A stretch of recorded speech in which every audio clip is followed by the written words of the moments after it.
Man, AI moves fast, like really fast. You finally wrap your head around, I don't know, stable diffusion or something, and bam, something new pops up. Yeah, exactly. It keeps you on your toes, doesn't it? Definitely does. Which is why we're diving into something pretty wild this week, something called WAN. One, right, an open source video foundation model, Alibaba Group. Alibaba, huh? So big tech is in the game too, no surprise there.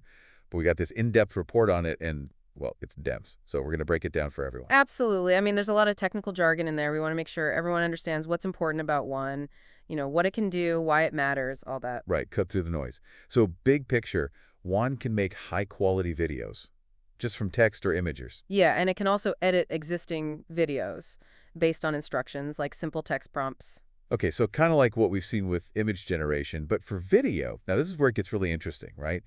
The report says WAN can make videos with text in them, visual text, and it can do it in both Chinese and English. Yeah, that's a first, from what I understand. No other model can do that right now. That's huge. Think about it. Educational videos, marketing stuff, even art projects, all with built-in text in multiple languages. Exactly. It just opens up so many possibilities for global audiences. No more separate versions or complicated subtitles. It's all right there in the video itself. Seamless. So, okay, they call one open source. We hear that term all the time these days. But can you explain what it actually means in this context? Like, why is it important? Open source means basically anyone can access the code. And the model itself, it's not locked away. So it's like sharing the recipe, not just serving the dish. Exactly. Researchers, developers, anyone can see how WAN works, tinker with it, build on it. It's all about collaboration. Which, in theory, should lead to faster innovation, right? More people working on it, more ideas flowing. Exactly. It just explodes the potential. Instead of one company controlling it, you have a whole community pushing it forward. Makes sense. So the report really focuses on four main things about WAN. Its performance, how comprehensive it is, how efficient it is, and of course that open source thing we just talked about.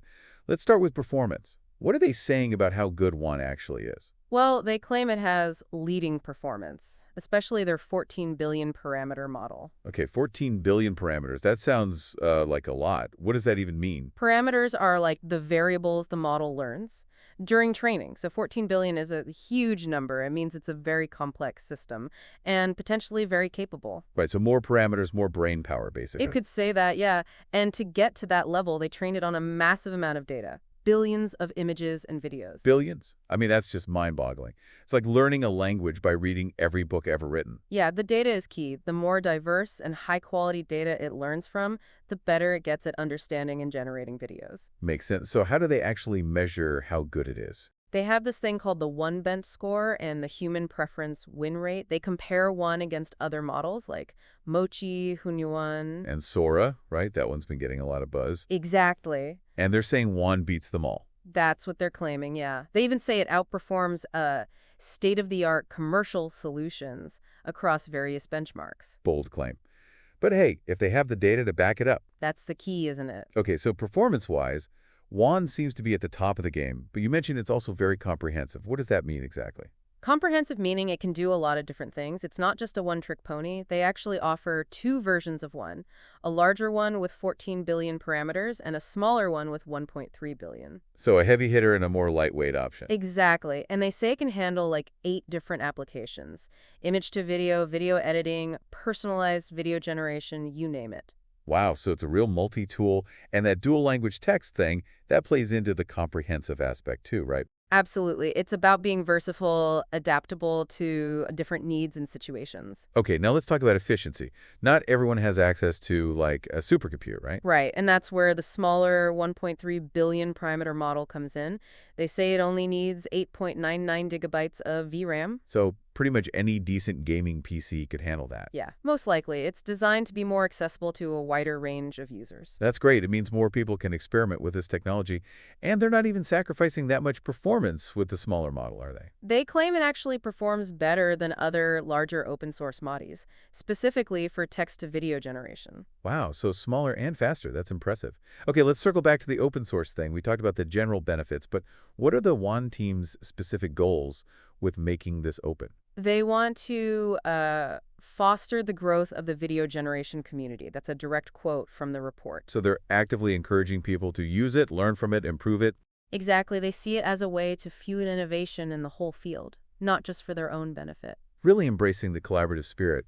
And they're not just hoping for the best, right? They're actually going to share a lot of details about the development process. Yeah, they mentioned sharing the entire training process, the data pipeline, the VAE, the training strategies, everything. That's pretty uncommon, isn't it? Most companies keep that stuff close to the vest. It is, yeah. But they seem committed to transparency, empowering others to understand and build upon their work. That's pretty cool. Okay, let's talk about some of the key technical innovations they highlight.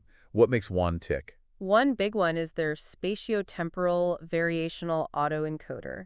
It's a mouthful, but it's basically a way for the AI to learn a compressed representation of video data. So it's like finding the essence of a video and encoding it in a super efficient way. Yeah, kind of. It helps the model generate new videos more effectively. They also emphasize their focus on data, not just the quantity, but the quality and diversity. Right, garbage in, garbage out.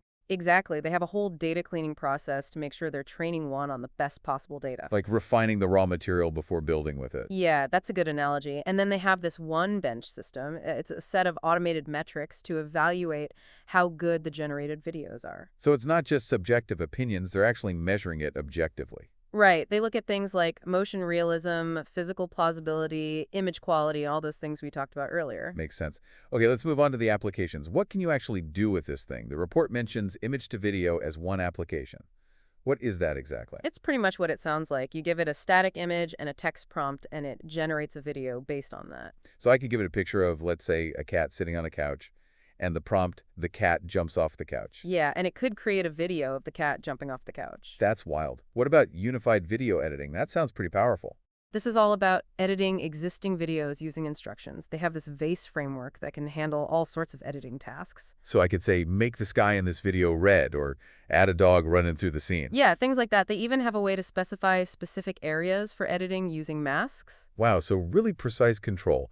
And then there's personalized video generation.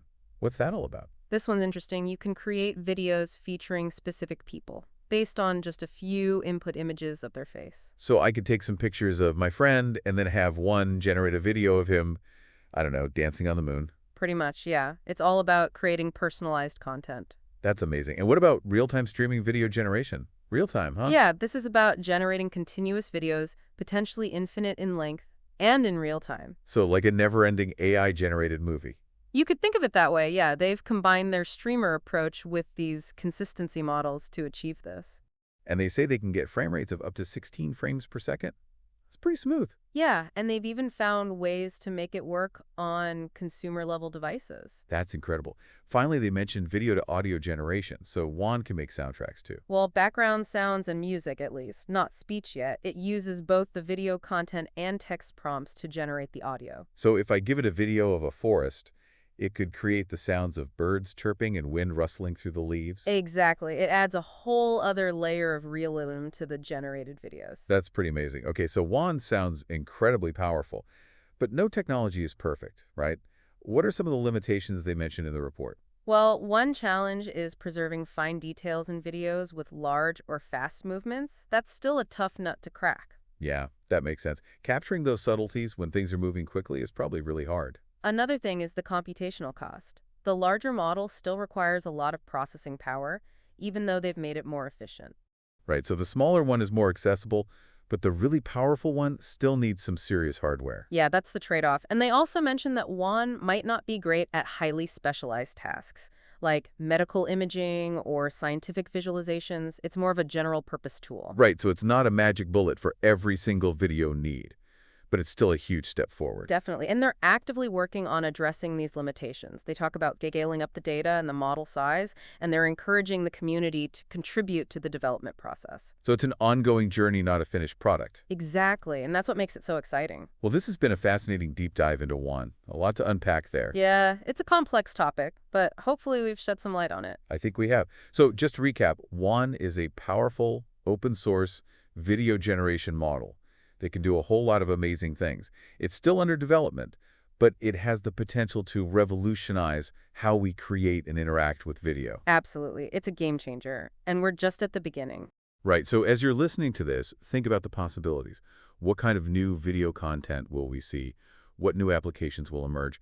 This technology is still in its early stages, but it's already pushing the boundaries of what we thought was possible. It's a really exciting time to be following this field. And if you're interested in learning more, the original report we talked about has all the details, plus tons of visual examples. Definitely check it out. And that's it for this week's deep dive. Until next time, keep exploring the ever-evolving world of AI. And keep those creative juices flowing. Absolutely. Who knows what amazing things we'll be talking about next time. I can't wait to find out.